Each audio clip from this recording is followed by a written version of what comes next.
Right on. Now, it's Wednesday, May 27th. The Meteorite Club Hangout live session. Super pumped. Got a bunch of new people joining us for the first time, namely Anthony Love, Eric Lyon, and Donald Hurd as well. And also Christian is new. So I've been chatting with him a little bit for the last couple of days on Facebook, and he's going to join us. He's not feeling well, so the camera's going to be off. But yeah, see, he's chatting. He's right there. He's listening. He's not falling asleep on us.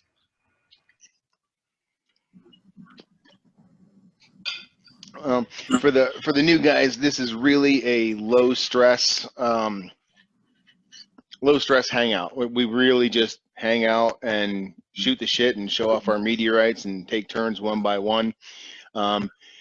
I do have a tip for you guys. If you're at a PC or a laptop that you have a webcam on, I've logged in as well on my cell phone right here.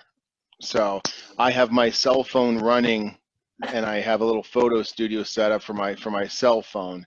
So I'm actually going to have I've joined the meeting twice. You guys can do the same thing. Join from two different devices. That way you have a webcam, and then when you want, you mute your webcam, or you keep your cell phone muted, but you switch over to that. I can switch over to that camera for you, and you can show your piece. So for instance, if I was going to show off this amazing new piece of my collection, and I wanted you guys to see it, I'll make that the spotlight video, and boom, there you have it. My new Stormtrooper. So it works a lot. It works a lot better than trying to show a. Let me see here.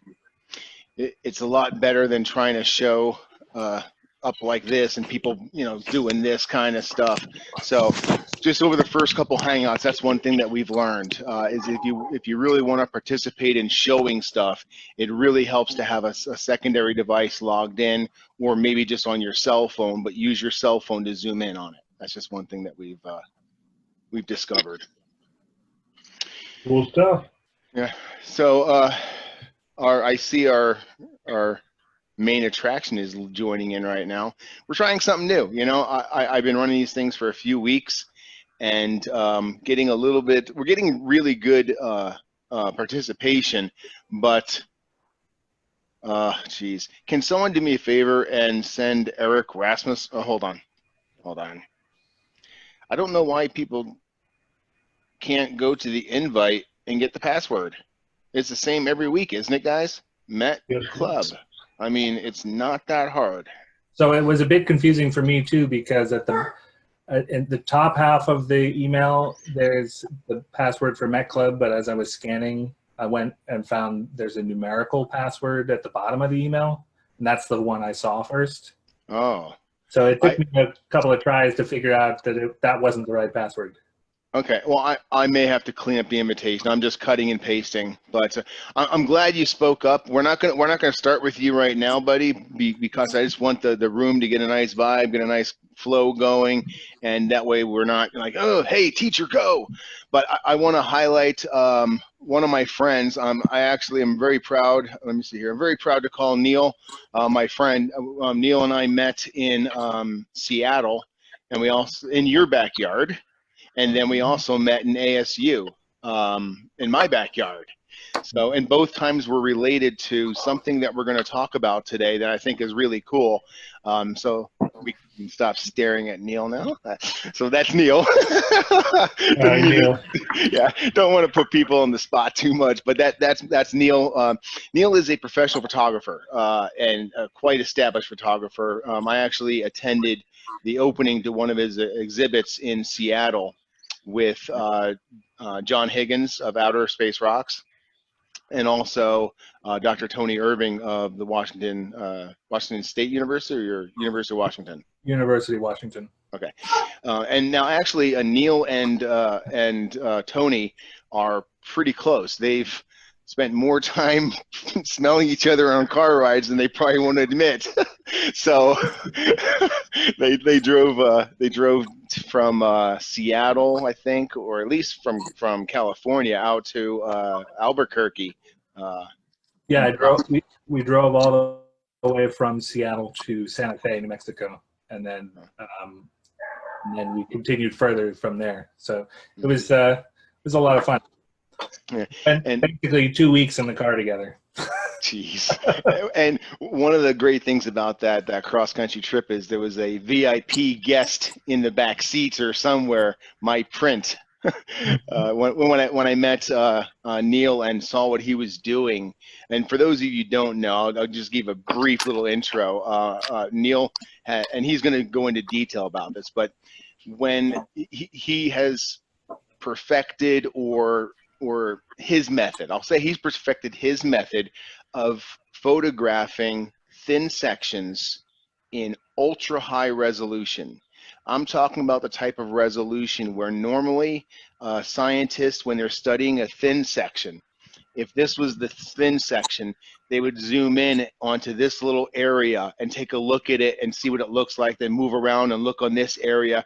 But you can't really back out microscopically and take a look at the entire thin section all at once. It's like taking in an entire mountain vista through binoculars. You can see different things, but you can't see it until you see it all together. So what the exhibit, microscopic microscopes, I believe was the name. What Neil did is I won't steal any of his thunder, but he found a way to photograph thin sections where you can blow them up. I mean, enormous, and have full resolution. So I was very fortunate for him to get one of his art museum pieces and do a scaled down version for me. And so I was actually very, very fortunate to have one of the first pieces from that exhibit, and I have it hanging on my wall. I'm super proud of it. So that's who Neil is, and that's why he's joining us. He's a fellow meteorite lover and an artist and a photographer.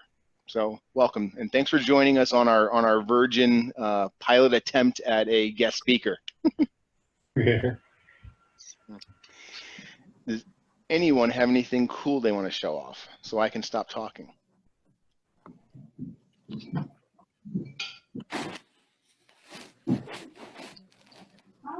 Because if not, I got to show something.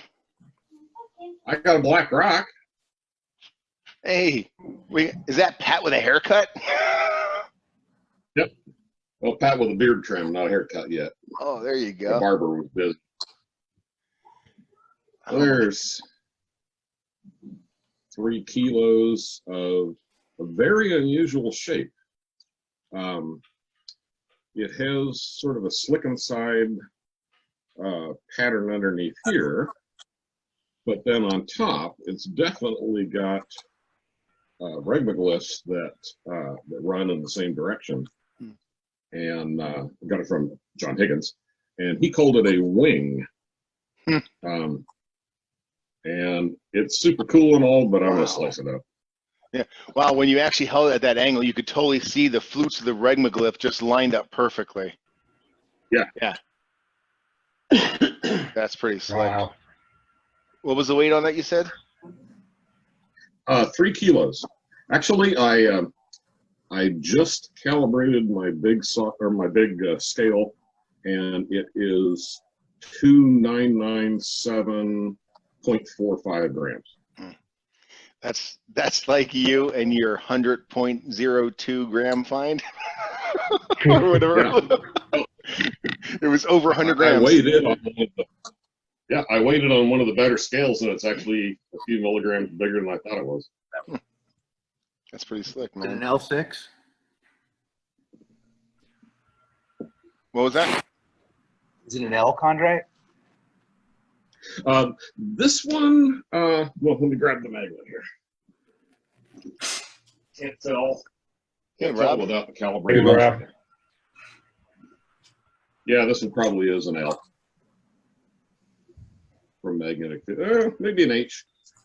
H or an L. It's got some nice looking chondrules in it, and should make some pretty slices.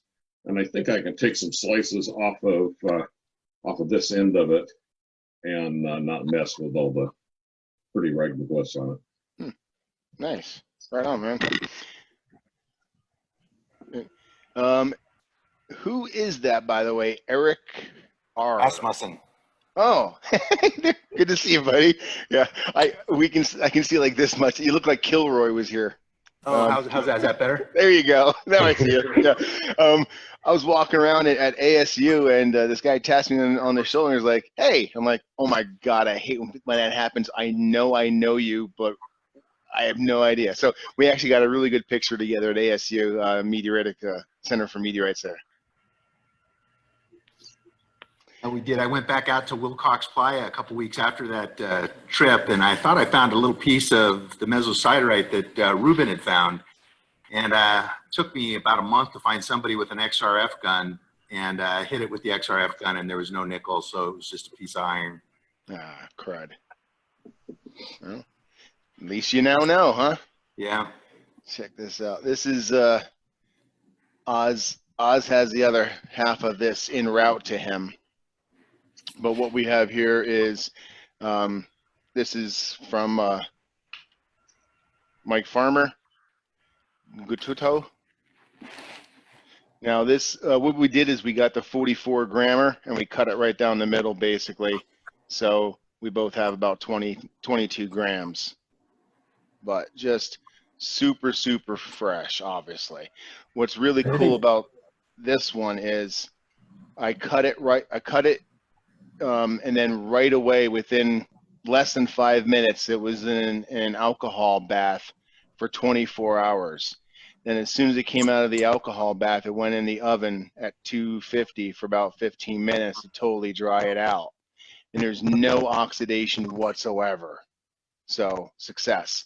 This one has a really cool feature that I haven't seen on many Katotus yet. Let me see if I can find it. A huge metal clasp on one of these edges. Of course, now I can't find it. There it is. There it is. Yeah, so let me see if this I helps. learned something really interesting about alcohol the other day. Yeah, I've not seen such big hunk of metal in one of these yet. If anyone has seen one, let me know. But this is that's the most unusual piece of metal I've seen in this new fall yet. So pretty stoked. Cool. That's really cool. I learned something about alcohol the other day, and if you buy denatured alcohol, it's not necessarily free of water. And to soak a fresh cut meteorite in, you want actually anhydrous alcohol. Got some really good replies to a general question about alcohol after cutting and drying and so forth. And one of my Russian friends said, well, for drying, get one of those food dehydrators. So there's going to be one on the way from Amazon here. Stainless steel body, stainless steel shelves, 9 shelves in the thing, and not terribly large, and a couple $100 with a digital thermostat and a digital timer that will run for hours and hours. That's a pretty good idea. With that, you can actually lay out a bunch of slices after you're done cutting. Yes, absolutely. And the shelves are just a wire mesh, and this thing has a big, huge fan in it. Lots of air circulation, and if you're cutting multiple meteorites, you can do one per shelf and drop a note on that shelf and keep the stuff separate. That's awesome. I got this right here.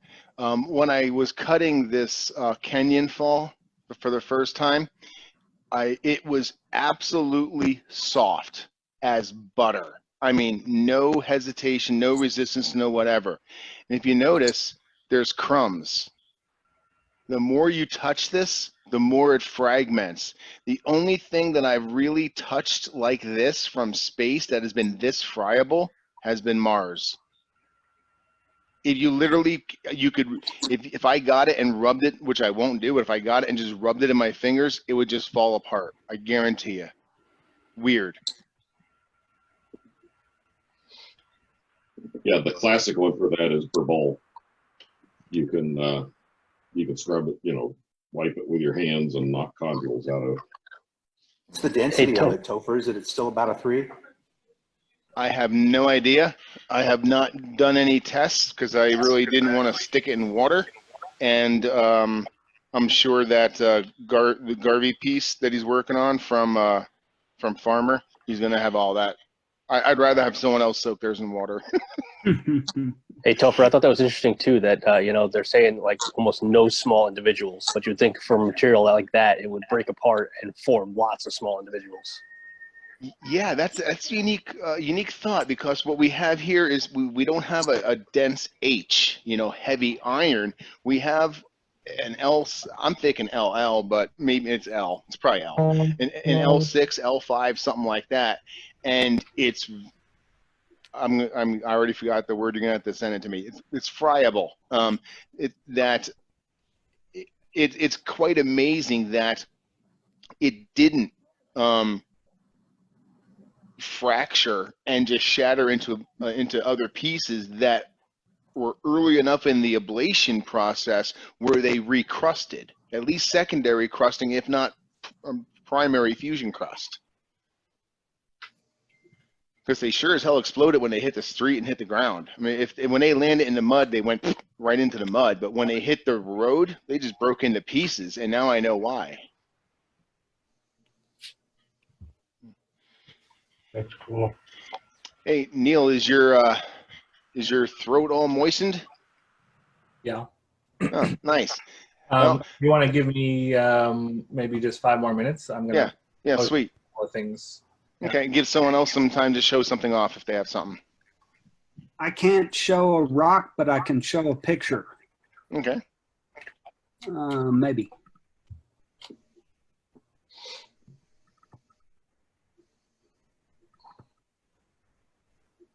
One of the nice things about working for a university is we have the opportunity. Can everybody see that photo? Yes. Yeah. We have the opportunity to borrow one of the sets of rocks that the Apollo astronauts collected. And this is a sample from the Highlands. It's called a lunar troctolite, and Neil could agree it's one of the reasons I love thin sections. It's just one of the most beautiful rocks you'll ever see. And I hate to say it, but unlike meteorites, it hasn't been beat to hell like other rocks. And so what you see is a really nice picture of what is termed a pristine Highlands rock. That is amazing. It's a return sample rather than a meteorite. That's right. Anthony, That's right. where do you work? Where are you? I work for Appalachian State University in Boone, North Carolina. Do you do classification services? I do classifications for a select number of people in order to keep sane, because you can obtain a lot more work than you actually have time to do. And the work, as probably many people know, can be expensive as well as time consuming, let alone when we're in a pandemic situation where you can't even work in the lab. Yeah. Well, that's cool. It's neat because we actually have a few scientists and hold on. There's we actually have a good group here that of newer people. Like, for instance, Christian, just his first time getting involved in this. We have yourself, Anthony, studying meteorites. We have Neil, who's a professional photographer of meteorites. Hey, I see John Higgins is on, professional hunter of meteorites. And we also at times have Daniel Sheik on, who does the classification services as well. So it's really an eclectic group that we have from all different levels of knowledge and comfort. So that's really cool. I think a few more seconds on Neil. Anyone want to show something off? If you guys were talking about Apollo, these guys never made it to pick up any meteorites, but this is a piece of netting from Aquarius. the Apollo 13 lunar module. Oh, wow. Oh, Damn. So what they did was Fred Hayes recovered it and they cut it up. Piece of cargo netting. That is wild. That's out of Aquarius before they cut it loose. Kind of cool. Yeah. See, and that's what's neat about these hangouts too, is like it's not all meteorites. It's like everyone busts out all kinds of crazy stuff. Like last time Oz was here. Yeah, last time Oz was here, he busted this out, and let me see if it's going to work in this. If you guys can see it or not, it's the stamp for Antarctic. What is it? I can't read it. It's backwards. KLH 84001. Yeah. So I got a few of these that I'm super happy with. So lots of ephemera and stuff like that going around as well. I was telling Oz online how you read those. I don't know if you guys know how the naming classification works or the naming convention for Antarctica, but the Allen Hill stuff has the year and then the number of the order of meteorites that it was picked up within that year. So if that was 84001, it was the first meteorite recovered in the 1984 exposition. Oh, you kidding me, In other man? words, a darn good That's find. it. That is so slick, dude. Thank you. See, everyone learned something, man. That is awesome. Some of them are related though too, because they count every fragment as an individual find. So like 84003 might be related to 84004. Right. That is wild. So it skews the number in the Met Bowl too. Yeah, I guess it would. Lots of little. Yeah, what I can't stand is when you see someone in the Met Bowl who classified a 39-gram elf, whatever. I'm like, oh my God, why'd you waste everyone's time? Talking about wasting time. Neil's here. No. just let us know when you're ready, bud. Yeah. We lost one of the greats of ANSMET. This is his book. He just passed within the last few weeks here. Highly recommend this book. That's cool. William Cassidy? Yes. Okay. He was the principal investigator for ANSMET many, many years in a row, 20 some odd years. Damn. I don't have anything like a little photo studio set up, so you're not going to be able to see this very well, but I have a sort of trivia question I could share. Absolutely. Here, let me turn you on.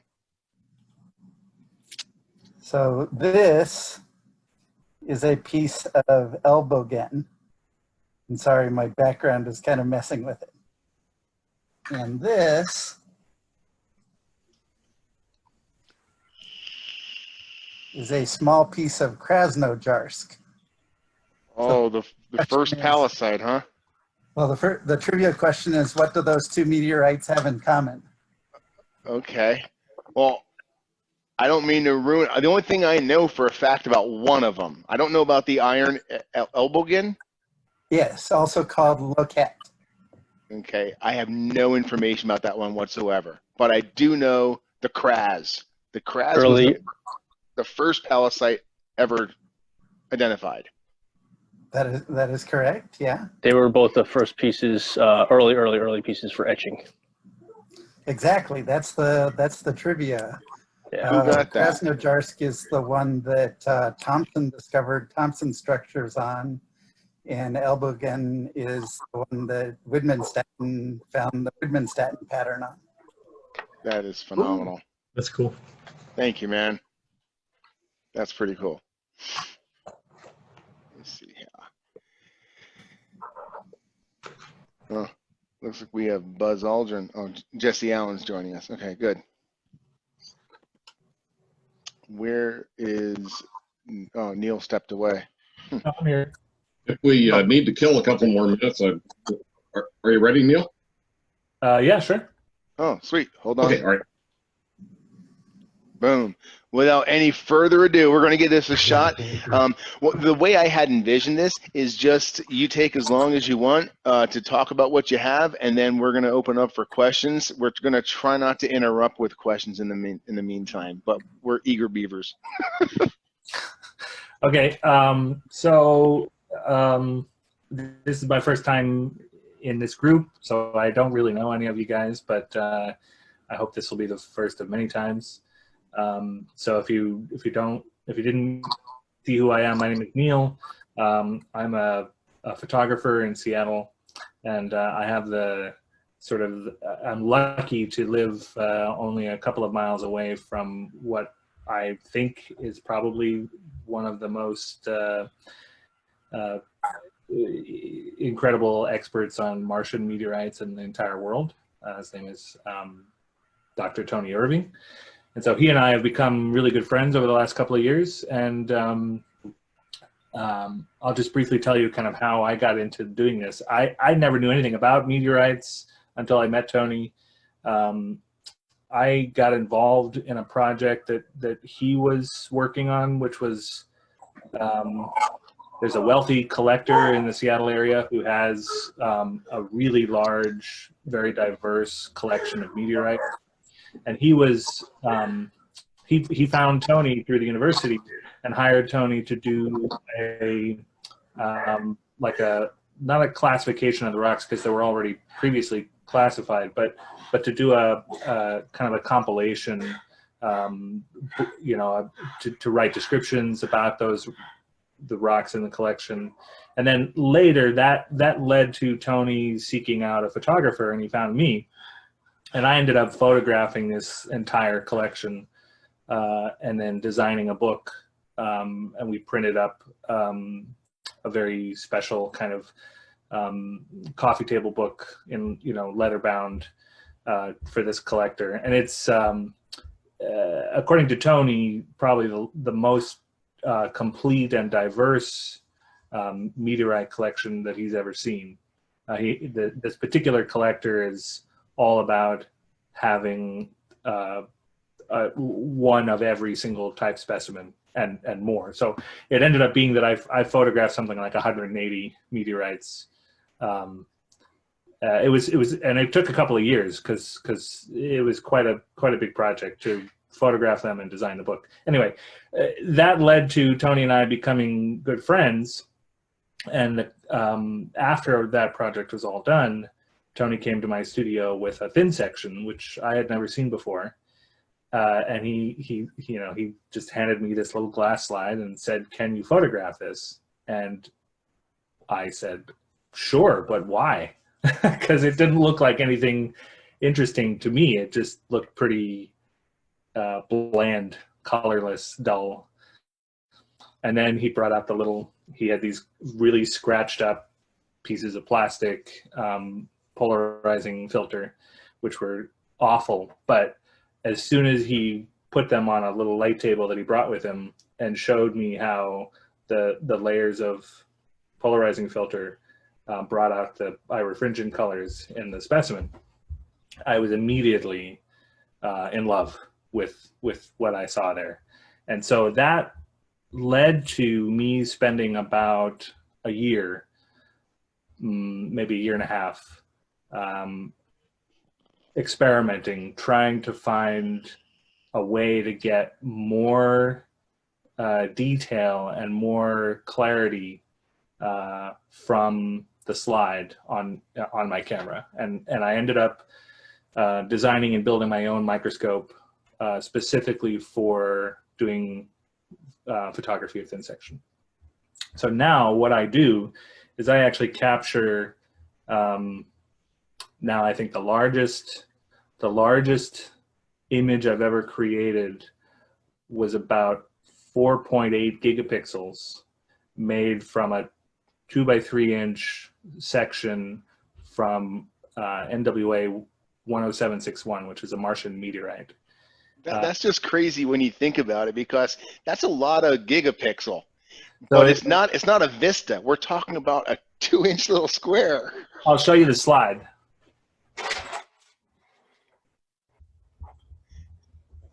And I remember myself when I had that aha moment for the first time seeing the polars late. So this is already a very large thin section of a meteorite, and the fact that this is a rare Martian trigatite is pretty impressive. So Tony had this in his collection and asked me to, photograph it, and I ended up. This is going to be the centerpiece of a museum show that we're putting together for a museum in Bend, Oregon, which was supposed to open in April, but of course now, because of the pandemic, it's been postponed until next year. But this slide, I captured about 700 images of this slide and stitched them together so that I can make I'm going to make a 24-foot print of this slide. And at some point I can share my screen with you, and I'll pull up some of these files so you can kind of see what they are. But sorry, one second. So anyway, I don't really know very much about the rocks, and I don't really know very much about the science behind the meteorites and the classifications and whatnot.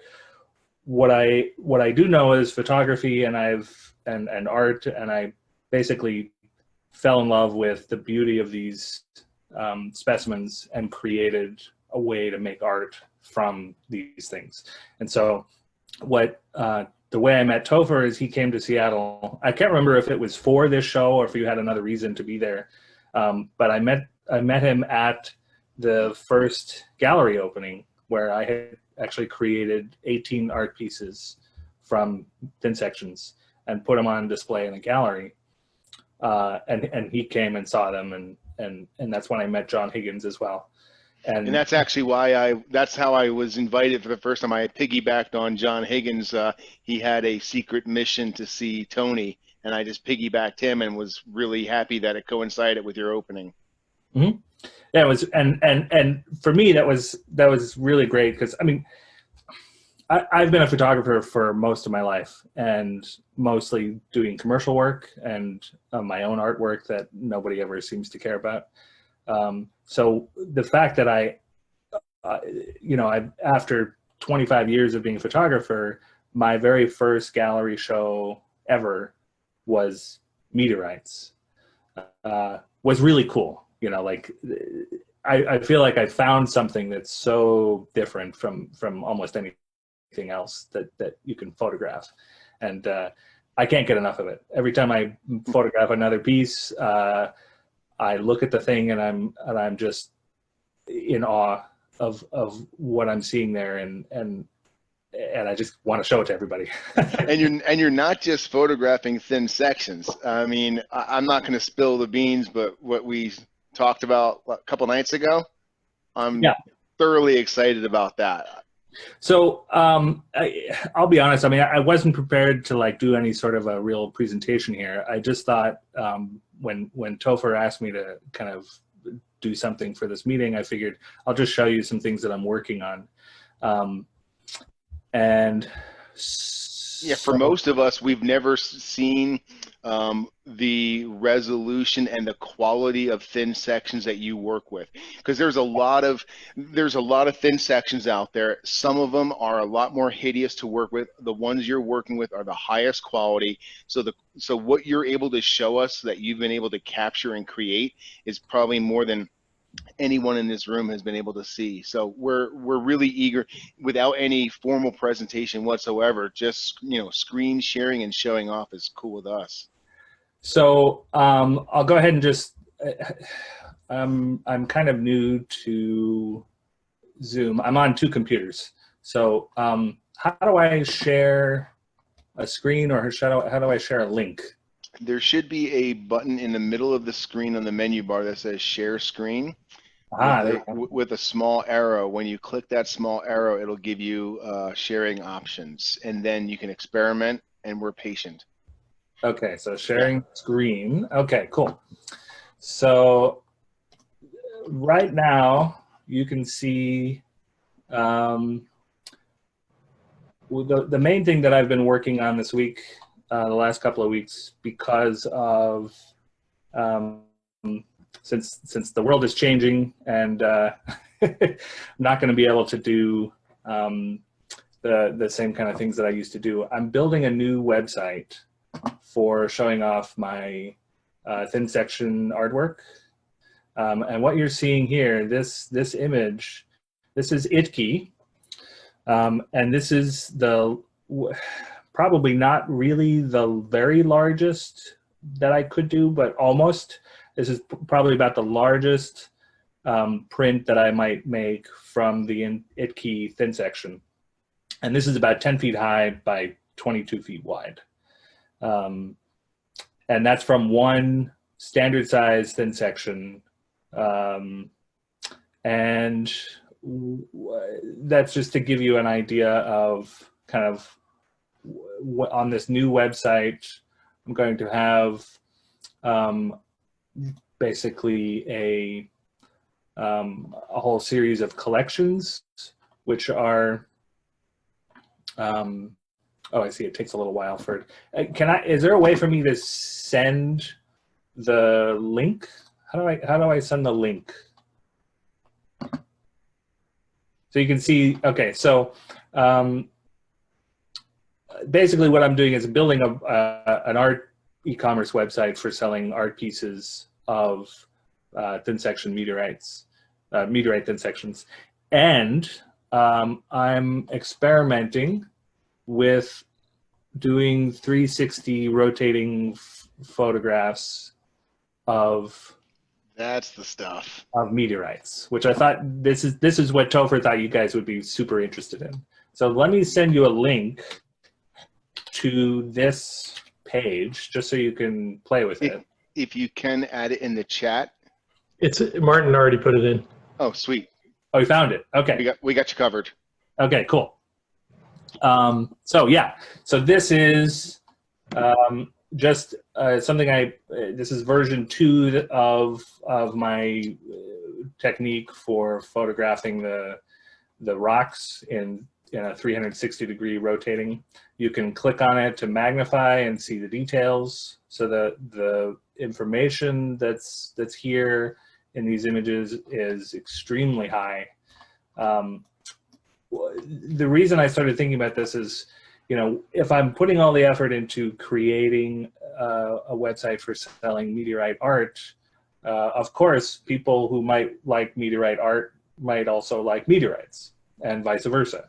So I thought, why not create a section on the site that allows me to showcase really impressive images of high-value meteorites, so that people can appreciate every little nook and cranny and detail of the rock. And so eventually my idea here is that this website can be like a premium marketplace for art and rocks that, again, this is really just, I just started working on this last week, so this is all. And I already told you that once I get something worthy of your photography, it's going on there. Yeah. So yeah, I don't know what else to say about it. If you guys have questions, maybe that's the way to go. Just one thing that was super impressive to me, Neil, was when you were talking about. I know there's some people in here that are more photography literate than I am, but image stacking and focal points and how you calibrate your level of the thin slide for your camera to articulate over the entire thing at the same focal point. That was something that I thought was pretty interesting, and it might also be cool if you have some other, files on your hard drive that you can just zoom in and show that it's like a fractal. The more you zoom, the more detail there is, and the sharpness never leaves.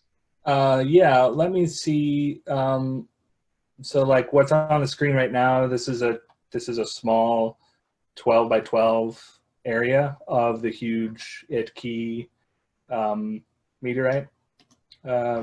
So let me do this. I'll open some previous.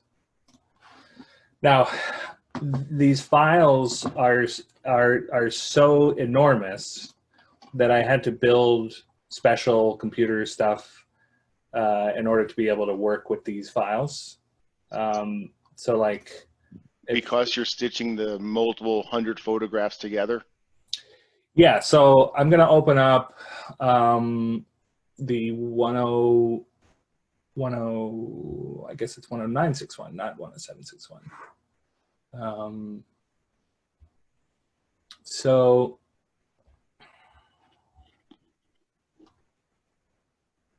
I think this is the right one. 17 gig photo file. Yeah, and this is without any layers, right? So normally a layered file, the layered image would be 200 or 300 gigabytes. So I had to build a computer that has, I've got 384 gigabytes of RAM. I've got about 30 terabytes of storage. And the main hard drive, yeah, so this is gonna be my my 24-foot wide image of a Martian meteorite for the museum show, and the intention is to make this curved. And so what you're actually seeing, this is zoomed out. I don't know if you can you see the scale on the side, but like Yes. those are inches. So if I zoom in to show you like the actual detail, it takes quite a while. So This is crazy. and this is all from that one Martian meteorite. So Neil, this is a combination of side-by-side images stitched together and also focal plane stack, right? No, so for the meteorites, I don't do focal stacking. And the main reason for that is because after experimenting with it quite a lot, what I found was that if I were, you know, the depth of field, and the photography geeks are going to appreciate this, the depth of field of the microscope and the imaging system that I'm using is about 3 microns. So that means if anything beyond 3 microns is going to start being out of focus. And the actual thin section slice is about 30 microns. So there's no way to get everything in the thin section completely in focus without stacking. And so early in my process, I started experimenting with doing, you know, like a 10 or 20 image stack of the thin section, which of course would be, for something like this is already almost 700 images put together, because one image on my one capture is only about 2 millimeters wide. Right. So if I were to capture, you know, 10 images of that 2 millimeter area times 700, I mean, we're talking about just an unbelievable amount of data that would be virtually impossible to handle. And as it is, Yeah, I mean, files. without doing the focal stacking, this file almost would crash almost any computer that doesn't have the kind of specs that this one does. Now, the other reason that I ultimately, I'm sorry, did somebody have a question? Yeah, sorry. So if you're not doing image stacking, then how do you pick a focal plane to use? And is that uniform across the whole thin section? Yeah, so part of, and I think this is what Topher was kind of asking me about, is if in order for me to make sure that every single one of those 700 captures is the same focal plane on the meteorite. I have to be extremely, extremely careful in leveling the slide so that when I move the slide to capture the next area, it's not going out of focus. And as far as I know, I haven't seen a microscope that's designed specifically for that, because usually you just move the slide and nobody cares if it goes out of focus, because then you refocus. But in this case, I have to make sure that every single one of those 700 images is the same focal depth within the slide. And so it's crazy how it takes me about an hour and a half just to get the slide and the microscope and everything calibrated before I start the process of capturing the images. And then, to answer your question, how do I decide? It's just aesthetics. So as I'm looking through the scope and working on deciding what I want to do in terms of focusing, I'm looking to see where is the most amount of detail. So, for example, if what I'm really fascinated by is this cracked surface kind of texture, and I zoomed in, so I don't know how long it takes to, yeah, okay. So if what I'm really, really interested in is this cracking kind of texture, then I will adjust my focus so that I get this cracked texture very clear. And maybe it depends on the meteorite. I might want something else for a different specimen.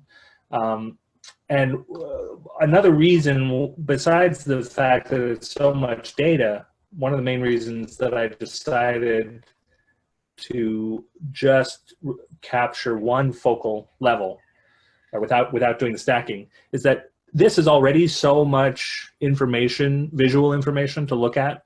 If you can imagine, if you imagine this gray area being equally sharp, or I'm sorry, like this right here, if you imagine this having like 5 times as much texture and detail, then what would happen is by the time you zoom out and start looking at the image as a whole, you'll just be totally overwhelmed with texture. And as it is, I mean, it's already overwhelming, but it would just be over the top. So Right.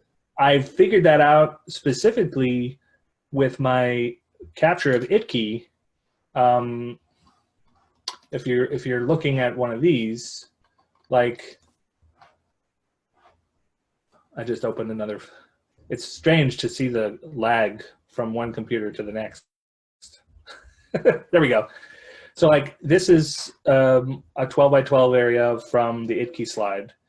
Now, if you look this area here that I'm working with the mouse, that gold area, if I do a focus stack, I can get more texture in there, but that extra texture would actually be kind of distracting. And one thing I particularly love about this particular meteorite is that I have in a 2-dimensional image, I can render something that looks almost 3-dimensional, because we have the surface cracking, and there's basically, this is like carbon that's in the surface. In this image, you can see that there's more below that, right? It's not always noticeable in other meteorites. This particular meteorite happens to be, it has a lot of clarity and a lot of transparency. And so you can actually see, like in this blue grain over here, you can see that there's a surface and then there's something going on below the surface, and that's what that sort of blurry striation is going on. Yeah, and you can see the 3D in it for sure. Yes. And as soon as I saw that in this particular meteorite, I knew that I didn't want to make everything equally sharp, because it would be, I think it would be less beautiful. Besides, it would be an insane amount of information. Right. I'm sorry, I stepped out real briefly. Oh, yeah. Did you show your camera setup, or is that a proprietary thing? I did not show it. My desk is pretty messy right now. I thought maybe another time I might could do a tour of the setup and Yeah. One thing you need to know about Pat is he builds microscopes and goofs around with optics, and he is the quintessential nerd when it comes to that. I thank him for my my microscope, and that's how I first started looking at thin sections myself. cool. I would love for you to do me one favor, Neil. If you can go back to that previous image, like this right here is fine. When you zoom in a little bit on that one, this is just me personally. I'm kind of amazed in, like, I believe in the theory of big and the theory of small, the theory of the microcosm and the theory of the universe. Everything is the same and related. If you zoom in on this on a super microscopic level, it looks as though it's an aerial shot of mountains and rivers. When you zoom in, you'll literally see like rivers flowing, and the texture, like right above where your mouse is, right if you go, yeah, it looks like there's texture, like mountain ranges and textures, and the more you zoom in, the more detailed it is. And then the rivers of melt have their own detail within the rivers of melt. Mm-hmm. Yep. Yeah, so Neil, I would love to see some detail of your photo setup and how you built the microscope and how you get the stage flat enough and the travel coplanar and all that good stuff. Yeah. Let me think about how much I'm willing to reveal, and maybe we'll do another a different time, a different meeting. Yeah. Okay. Yeah. That sounds totally legit, man. You know, one thing you're looking at, this is something really fascinating to me. This gray area right here is actually a gap. So it's, you know, on the slide, this is actually just glass and epoxy, and the lines that you're seeing these are bubbles that were that became embedded in the epoxy that's holding the thin section to the slide when someone, not me, someone ran this through an electron microprobe scanning process, and the microprobe scanning heated the epoxy just enough to create these bubbles. And so you actually have this raster scan residue or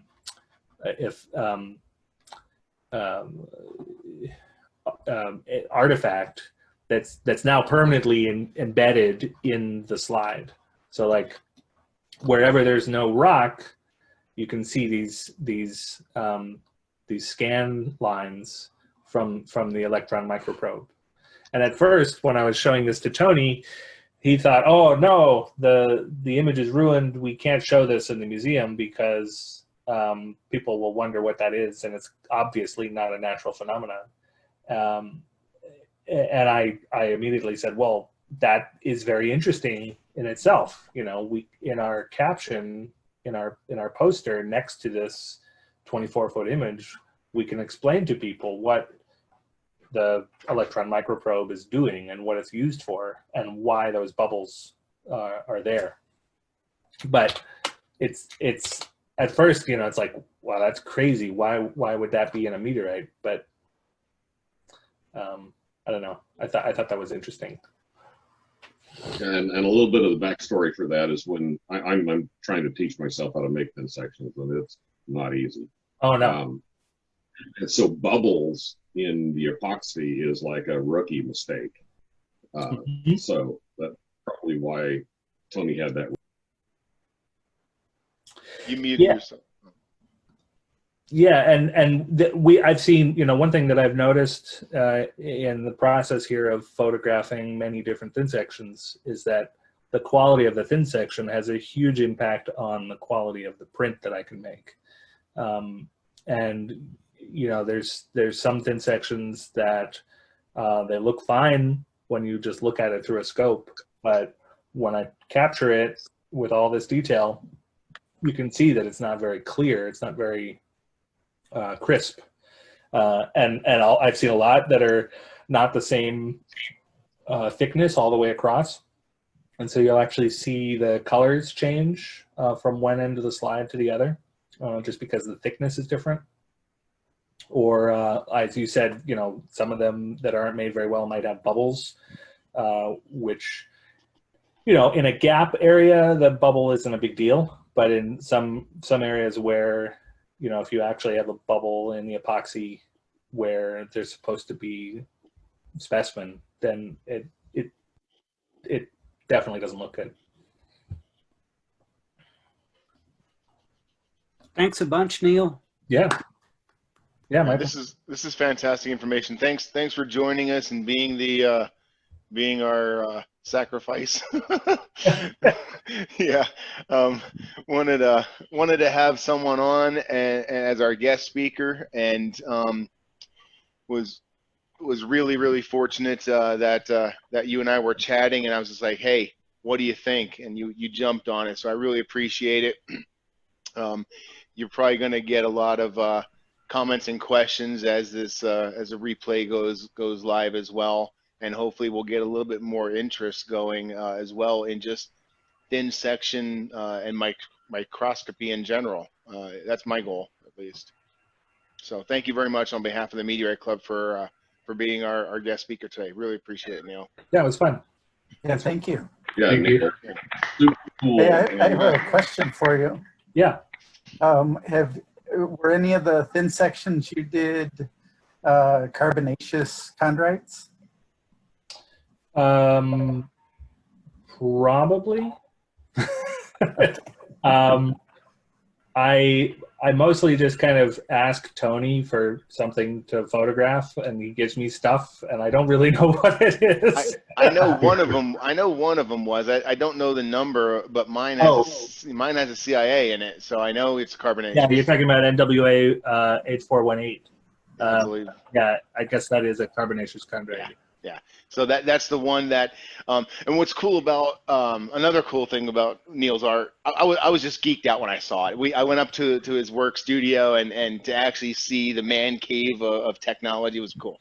But I go, okay, I definitely want one of your prints. I definitely can't afford a 25, and I don't have a 25-foot wall for it. So let's look. I really like this one. And we just zoomed around until we found the section.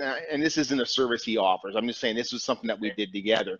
We zoomed around and found a portion of that thin section, huge print, and just cropped it to. I wanted a few features, and then of course, as the artist, he's the one who decided where and what to incorporate. Well, I just pointed out a few things that I thought were interesting features, and he was able to crop out a section of mine, print it out on museum quality stuff, and I have it hanging on my wall, and I'm super proud of it. So actually, it's something that I've been thinking a lot about, how I might offer that same kind of thing through the website. And actually, one idea that I've had is to show the large image of the full area of the slide with a thin line grid overlaid, and I might provide a couple of different size options, and then basically you can sort of in the form, the request form on the page, you can kind of point to a particular quadrant from that image and kind of say like what Topher did is, I like this area, can you make me something in this size from, featuring this particular element? And so I can try to do that through the website. It's going to be a bit of a challenge laying it out, but I'm excited to try it. That customization is going to go over huge, because when you have an entire, like I don't know if you were on line or if everyone was online when I mentioned earlier the analogy of looking at a mountain vista and enjoying the beautiful vista through binoculars and seeing it little pieces at a time. That's what, you know, scientists are handicapped by looking at thin sections in the magnification that you're offering. But that's just what blows me away, is when you go there and to think that you can just pick any part of this. So like you said, on one of them, if you're looking at these, if you want to feature these gray features or the striations or these feathers or this part of the angrite where it honestly looks like feathering, or if you wanted, like I did, a CIA, or if you wanted a river of melt, to offer a service where you can actually go on and pseudo customize that art, I think it's phenomenal. I presume you're not going to limit it just to meteorites. I mean, there's a million other thin sections you can be using as well. Yeah, I mean, I'm very fascinated by leaf structures and like flower petals and things like that. And so I was thinking more geologically in terms of other rocks apart from meteorites. Oh yeah. There's lots of Earth stuff too. Yeah. Well, I just figured I'm just kind of getting my feet wet, or kind of laying the groundwork. And it seems silly to say this, but when I run out of meteorites, I'll start photographing Earth rocks. I don't think we'll ever run out of meteorites. Well, Neil, you started at the deep end of the pool. Yeah. Dr. Irving's Martian thin sections is better than any in the world. Sorry. For Pat Brown, in terms of your making thin sections, the one tip I'll give you is when you're making your epoxy resin, stick it in the microwave for 30 seconds. That gets rid of bubbles. Okay. Yep. Yeah. Does anyone have any super awesome pieces that they want to show off? My goal is to give everyone an opportunity to show things off, but I always want to cut them. I always want to cut these things short before anyone gets bored and it gets stale. So unless we have something that's burning, I'm looking at this as the best live hangout we've had yet, and I'm completely satisfied. Pat, you're holding something? Well, yeah, so it's kind of as a counterpoise to Neil. Regular people, I don't know if I qualify for regular people or not. No. Regular people do this kind of stuff. This is one of Tony's, and I'm sorry, there's a bad reflection off it there. One of Tony's Martian thin sections. And this was done through a microscope. It's the same model that I have on the bench over here next to me, but it's a more pedestrian microscope, and this is actually a handheld Nikon advanced point and shoot camera through the eyepiece. So this has none of the technical excellence that Neil's work has, and has none of the just mind-blowing resolution, but regular people can do this kind of stuff. Yeah, it's fun. It's fun to play with. And a microscope. See, I told you, Goon. This one here. So there's a light source underneath. Yep. Goes up through a polarizer.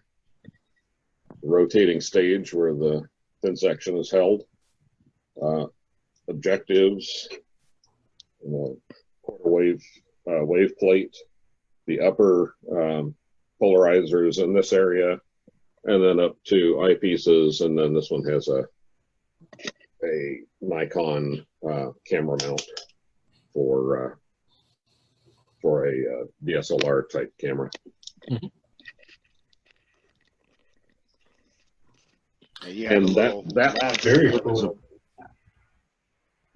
Yeah, this is my I live by myself in a great big house, so I had an extra bedroom, so this is a meteorite and microscope lab. So that's about a $3,000 or $4,000 microscope. This is a microscope. I'm doing it for a friend. This is a $300 or $400 microscope. Some old lights off of eBay, but it'll have a light source down here. Used to have a light bulb in it, but I'm working on replacing it with an LED, and polarizer down here, rotating stage, objectives here, and then this one just goes up to an eyepiece. But Pat, could you connect the DSLR to that one? You could, a lot more work, but the easy way to get there is with this roughly $45 thing from Celestron that's designed to work with a telescope, but it will clamp onto the, oops, I got down there backwards. It'll clamp onto the tube here, and then it'll hold your smartphone in this clamp.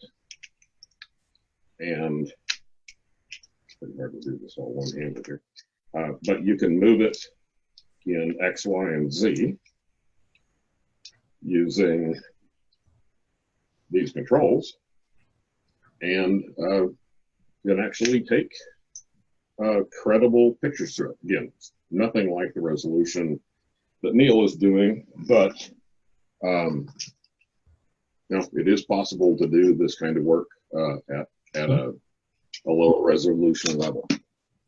And Pat actually gave me one of those camera mounts for my scope as well, and it's adequate. Yeah, I mean, it's not Neil, but I mean, you can get some crap done. You can at least get a photograph and put it on Facebook and show everyone, hey, I'm a meteorite nut.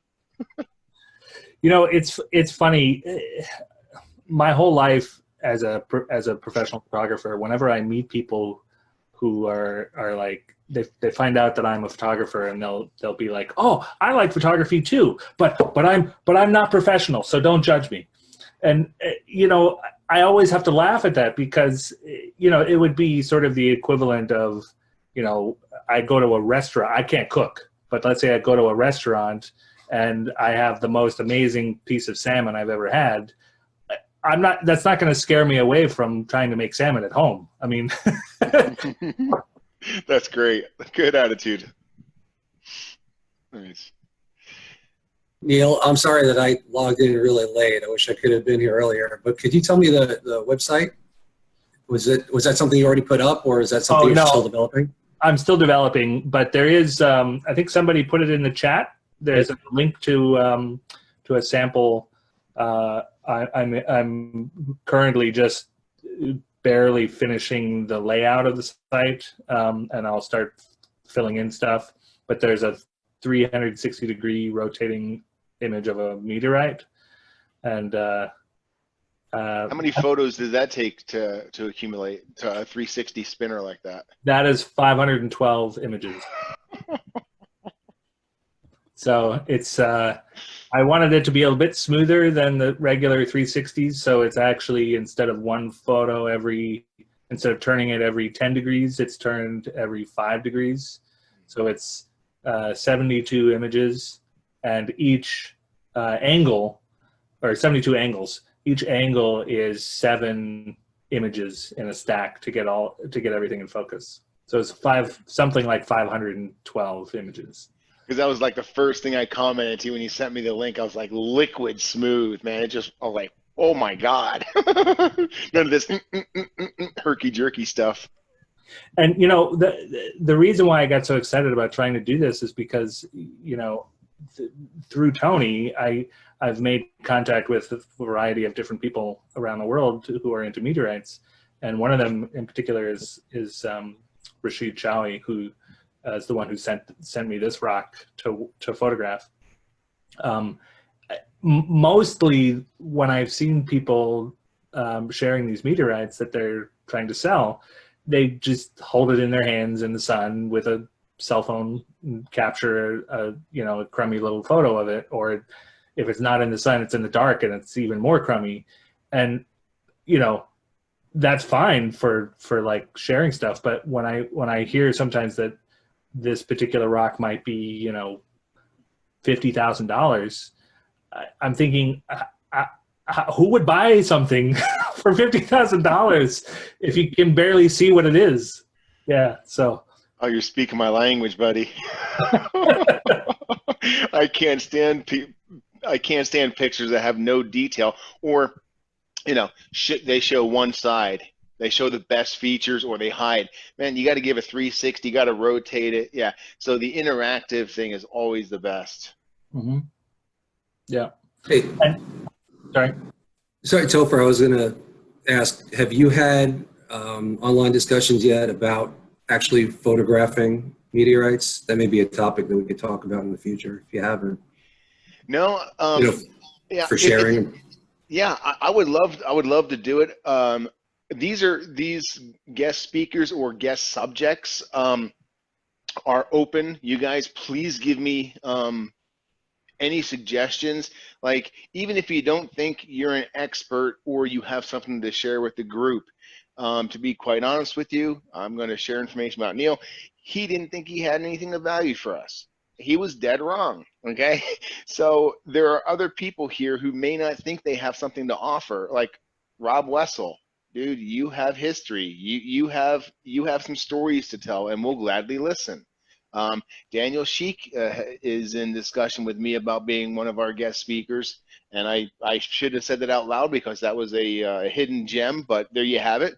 One of the future guests is going to be an actual meteorite classifier, and the goal behind that is, it's kind of like lifting the veil. We on this side, on the non-academic side, really don't know what goes on the academic side, or we think we have an understanding, but we're not really sure like what a microprobe is.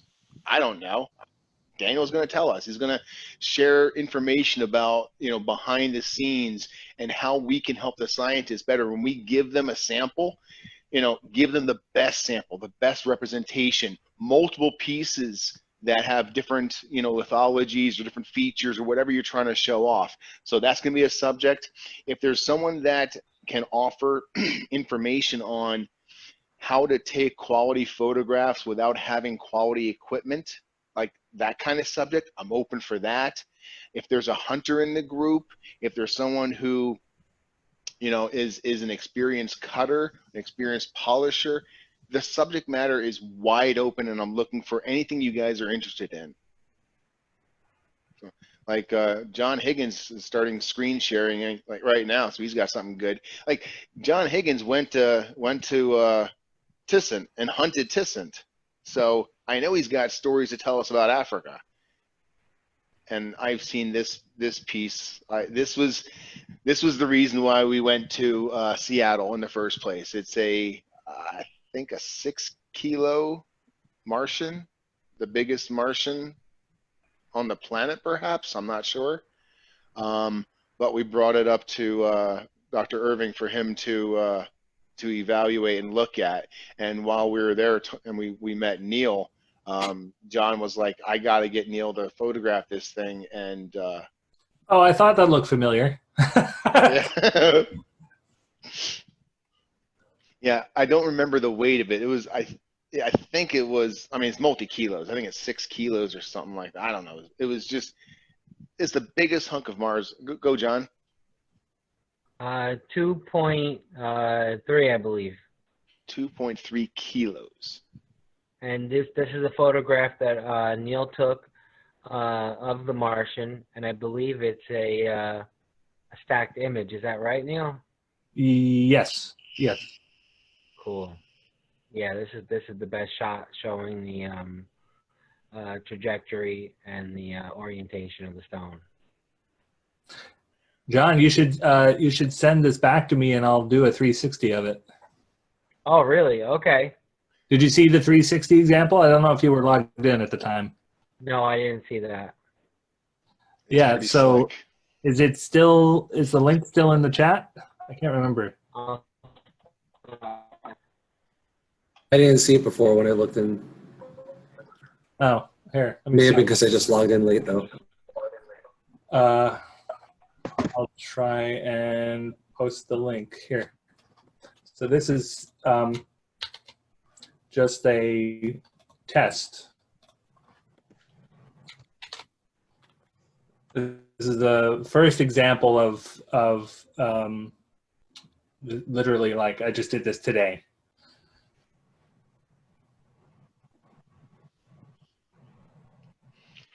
So the goal is to, if you have a super sculptural, beautifully sexy regmaglyph piece, you know, something that is going to be on either for your private collection and you just want it photographed professionally, or you're going to be offering it for sale in auction houses or wherever.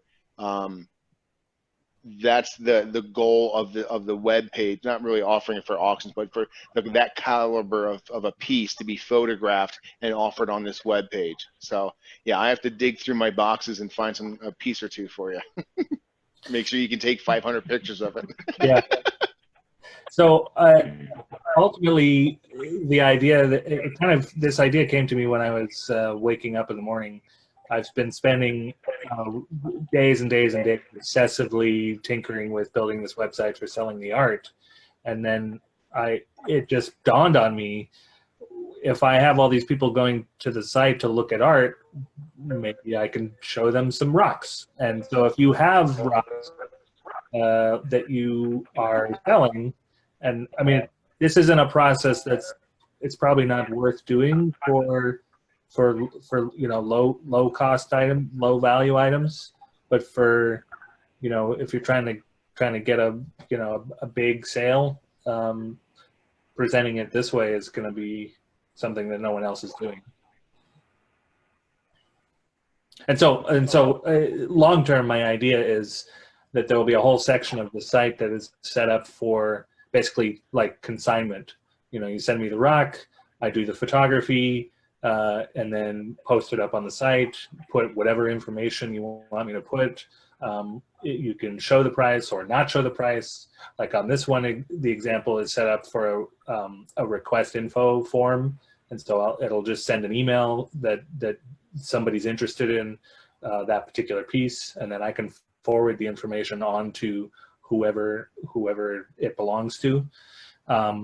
We can set it up so that, like I know with Rashid Chawi, who's out in Morocco, it's very difficult for him to deal with people in America. So I'm probably going to set something up with him where he sends me the rocks, I'll photograph them, I post them, and then I'll even just let the sale go through my website and send him the money when it's done. So there's a lot of different ways we could do it. Nice. Well, I need to find a piece. I need to find a piece worthy.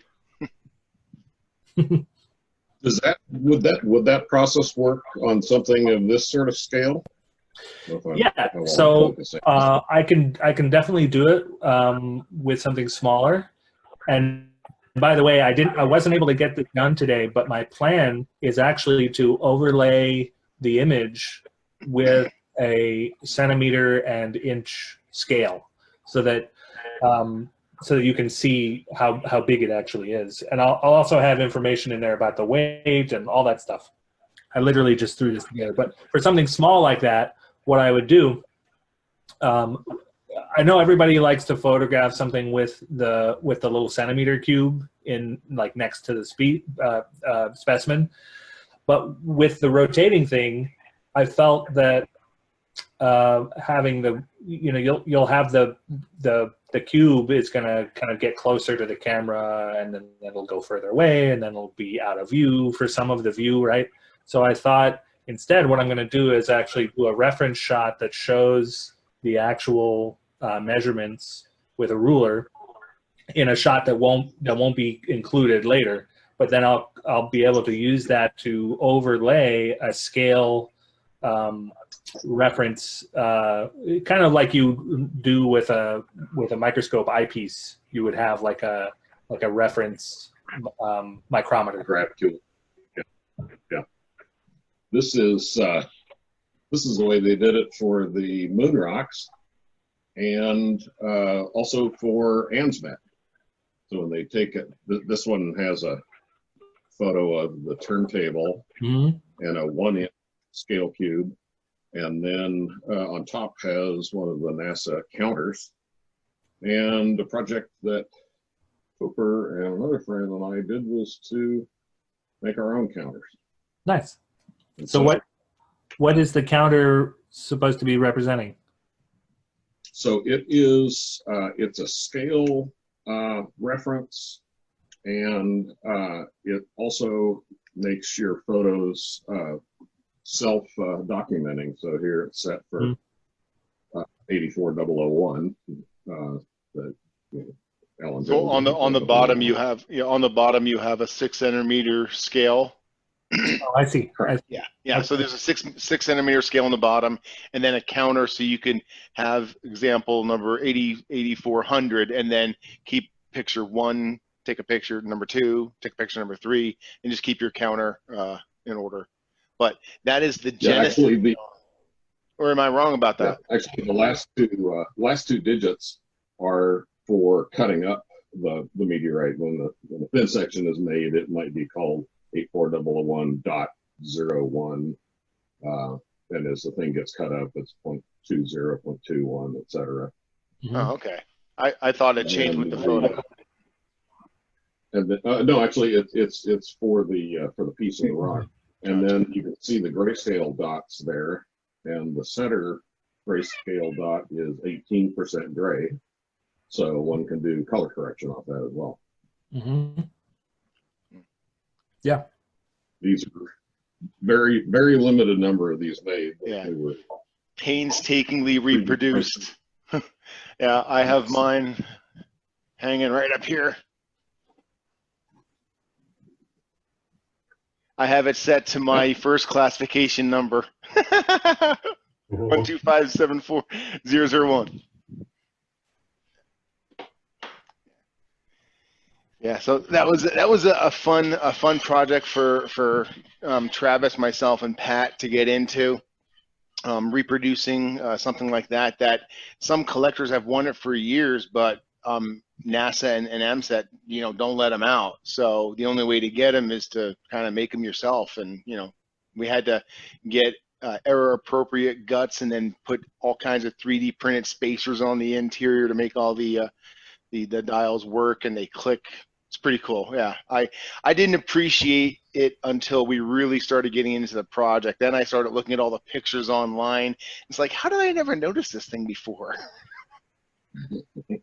It's pretty obscure, but the actual counters were made in the NASA machine shop out of actual man-rated explosion-proof switches that are thousands of dollars a piece. These are actually electrical switches, but we've just used them for the number on the thumb wheel. So a couple of other sort of mini topics that could be done. I've learned a lot about scales recently. These are both rescues off of eBay. This one is a 1 milligram scale that goes up to 300 and some odd grams. This one is a 0.1 milligram scale that goes up to 110 or 120 grams. But the whole calibration thing. And you have the COVID shield on it. You also have the COVID shield on it. Yeah. Actually, those are air currents change the displayed weight.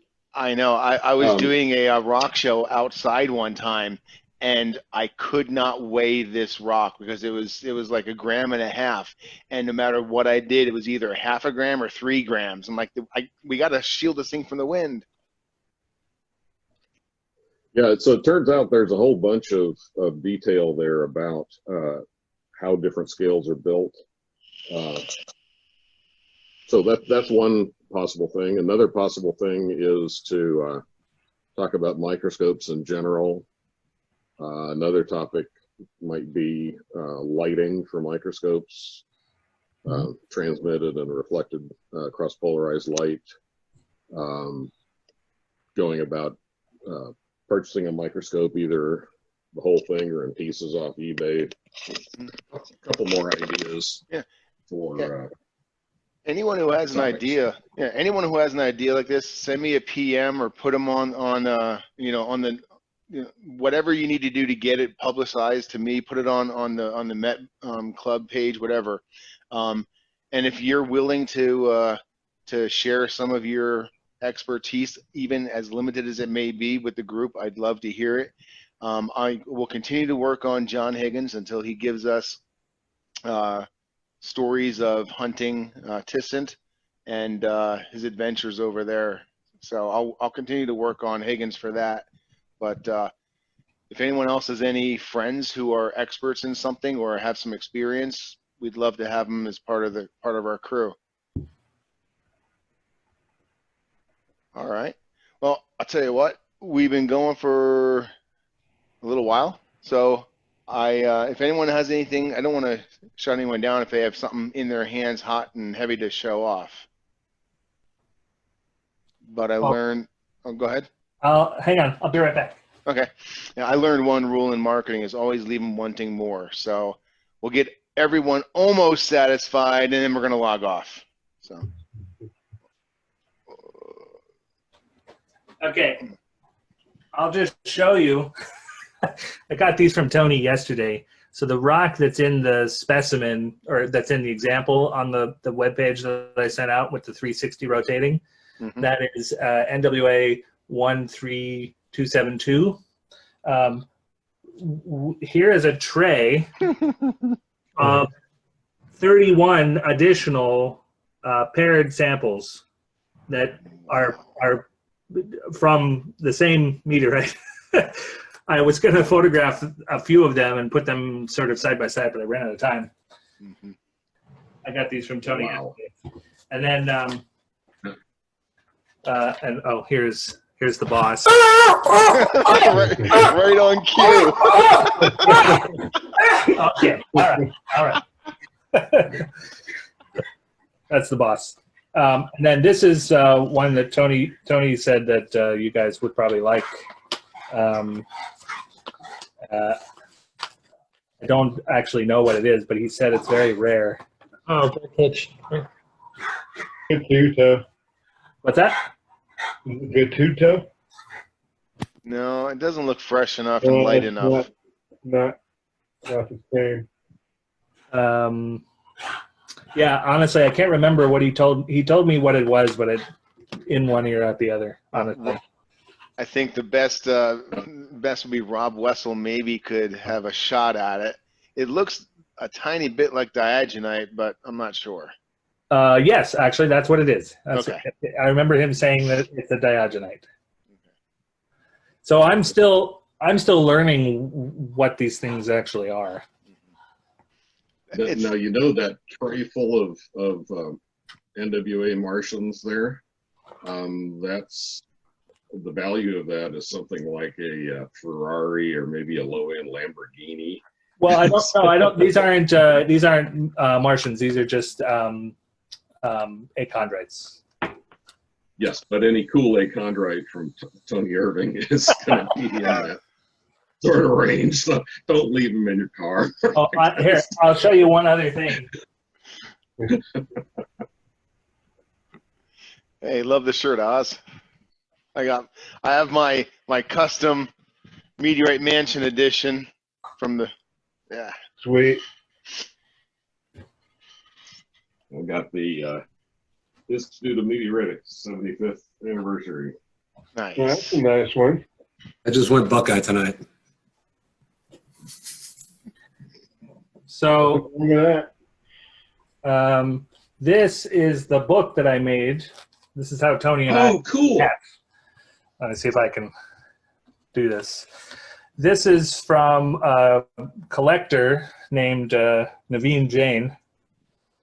And this is probably the largest, not largest in terms of quantity, but most complete collection of meteorites in the world. Classification wise. And I think you were saying that the tray of rocks there was probably the value of a Ferrari. I think this whole collection that I photographed for Naveen was probably about $8 million. It was At least. ridiculous. And of course, you know, like At least. they're in my studio in a box. Like anybody who comes in there would be like, why does he have a box of rocks? Wow. Man. How many prints of that book exist? 3. There are only 3 copies. That is just so boss. That alone makes me want one. Yeah, Tony and I have been talking about the possibility of making a sort of a published version of this, because, you know, there's really only like, since we made this book, there's really only like 2 other things that we might want to add to this to be like a reference of you know, like the complete collection of meteorites, like every class type. So we may be publishing a book here at some point, like a little soft cover type book. Wow. This book that you're looking at, between my fees over 3 years and Tony's fees for writing information and the actual printing and the book, I mean, this book costs about $30,000 to put this together. So another reason why I want one. What's the replication cost of the book? Sorry? Just getting the book printed. About what part of the cost was just getting the book printed? Well, this was, I went through like a custom wedding album company to actually print it. So the actual cost of the printing for the 3 copies was about $3,000. So if I were to release something that would, you know, my intention would be to make something that's a little bit more kind of like a really high quality magazine. And at that point, the production cost would be down, you know, less than $100 to make small quantities. If we were going to make a lot of them, we could bring the price down even lower. Oh, and that reminds me, since I'm in the show and tell mode, Tony and I are also working on, this is my passion project. Cool. Yes. So I'm calling it the Photographic Encyclopedia of Iconic Meteorites in Thin Section. Damn. There's going to be 12 volumes. That's what we have planned so far, 12 volumes. Man, you're staying busy. Volumes? Yeah, so because in terms of printing, in order to print this at a price point where I can actually afford to print it, I'm using like a really nice quality magazine printer. But the maximum number of pages would be about 60 pages. So we could be really, you know, stingy and just put like 1 page per meteorite. But I don't want to do that. I want to do like 5 or 6 pages for every meteorite that we feature. And so what we've done is we've you know, created groupings of meteorite categories that work well in together. And so we'll print 12 different issues, kind of like a magazine, and I'll do a subscription model so that you can kind of buy 1 issue, or you can buy the whole collection, and it'll take me probably about 3 years to design the whole thing. And I would almost recommend that you not only buy or subscribe, but buy a set for yourself and a set to put in foil and put on the shelf and wait and wait 20 years and then cash cow. Let me show you the generic version of what Neil did. This is my meteorite collection, and I think it's important that everyone kind of monkey around and do a print of your own collection, Some badass meteorites, man. I like the back cover that says, "Well, shit." Yeah. Well, shit. I guess we're screwed. Yeah. So awesome. Hey guys, thank you all for your attendance. I really appreciate it. If everyone wants to get off mute, we can say a group goodbye because we're cutting it out right now. And I definitely appreciate everyone joining. My big thanks to Neil Buckland. Thank you for joining us, and thanks for your information. Thank you, Neil. Yes, thank you, Neil. Thank you, Neil. Thank That was you. awesome. Take care, guys, and have a good night, everyone, okay? Goodbye, everybody. Take care.